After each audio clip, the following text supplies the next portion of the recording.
Progress versus oppression. Women around the world. How are women treated around the world? Where do they enjoy freedom and equality? And where are they most in danger? Best countries for women. The countries that come top of equality studies are always Nordic. Iceland has been number 1 on the World Economic Forum's list for the past 14 years, thanks to its near absence of pay differences between men and women. The biannual Women, Peace and Security WPS Index, which looks at female equality, justice and security in 177 countries, chose Denmark as its 2023 winner. Norway and Iceland have topped it previously.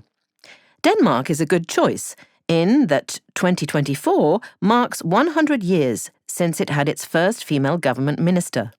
Today, some 40% of Denmark's politicians are women, the same as in France, but far less than Rwanda's 61%, and it is one of only 14 countries whose legal systems consider men and women fully equitable.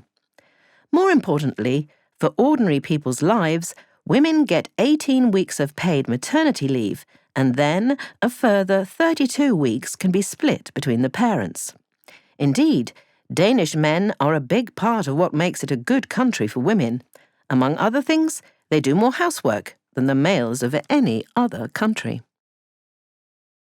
Worst countries for women. With the Taliban's return, Afghanistan is now the worst country for women in all the different equality lists. Afghan women wake up each day to no jobs, no education, and no autonomy over their lives, said Torunn Tryggestad, director of the Peace Research Institute in Oslo, that co-authors the Women, Peace and Security Index. All of Afghanistan's women are imprisoned. Afghanistan is the only country in the world that puts restrictions on female education. The Taliban's interpretation of Islam forbids girls to attend school beyond the age of 12. In reality, girls generally get no more than 3 years of education. Women are banned from most jobs and from public spaces such as parks. They can only see female doctors, but since the Taliban have now banned women from medical schools, these will slowly cease to exist. While Afghanistan gets all the criticism, their neighbors, Pakistan and Iran, are both near the bottom of most studies of equality. Like Afghanistan, they are also countries where honor killings of women, although illegal, are common. Recent mass demonstrations for more freedom by Iranian women have resulted in brutal repression and state violence. Most dangerous countries for women. South Africa is beautiful, but not safe for women, visitors or locals. Some 75% of South African women say they don't feel safe walking alone at night, the highest level of any country in a World Population Review last year. Sexual violence is notoriously high. In the course of their lifetime, an estimated 40% of South African women will be raped, the worst rating in the world. The country also has the highest level of femicide. Brazil is the second most dangerous country according to the same review, followed by Russia and Mexico. Spain is the safest country, and France is 13th. Women and business.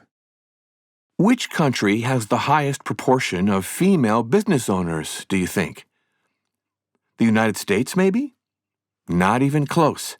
The USA only ranks 25th according to the Index of Women Entrepreneurs, with just over 1/4 of businesses being female-owned. The country at the top of the list, with almost double that rate, is Ghana.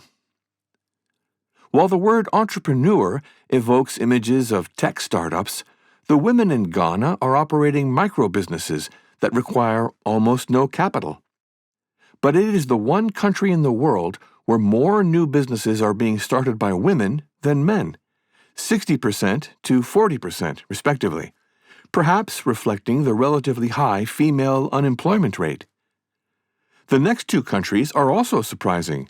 Russia, and Uganda, after which more probable candidates such as New Zealand and Australia start to appear. Women and the military. Women are in the armed forces of almost every country in the world, but they are rarely in combat positions, even though history is full of examples of female warriors. The first modern armies with women in combat roles were Israel and Norway. In 2014, Norway created a women-only division of its elite commando, Hunter Troop. They are not going to win hand-to-hand combat, explains a trainer, but a lot of the time they shoot better than the guys. Other countries, including the US and UK, now insist women must complete the same training as male soldiers to assume combat positions. This honorary male approach dissuades most women, which may be the objective.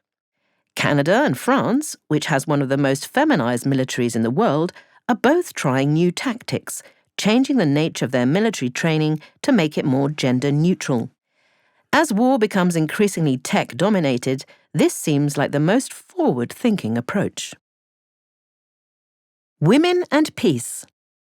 Are countries rich because they are peaceful, or peaceful because they are rich? Both would be the logical answer, but it seems there is another factor: equality. There is a direct correlation between the well-being of women and the well-being of nations, says Milan Verveer, a former U.S. ambassador for women's issues. The world is enveloped in a growing number of conflicts, and there is a rise in authoritarianism and pushback against women's progress. Studies show that the status of women in a country is a strong indicator of whether that country is also peaceful and democratic. In fact, this connection appears to be more important than a country's level of economic success. Investments in advancing gender equality are also investments in peace, security, and prosperity. In other words, in an equal country, women probably help mitigate male aggression and reduce conflict.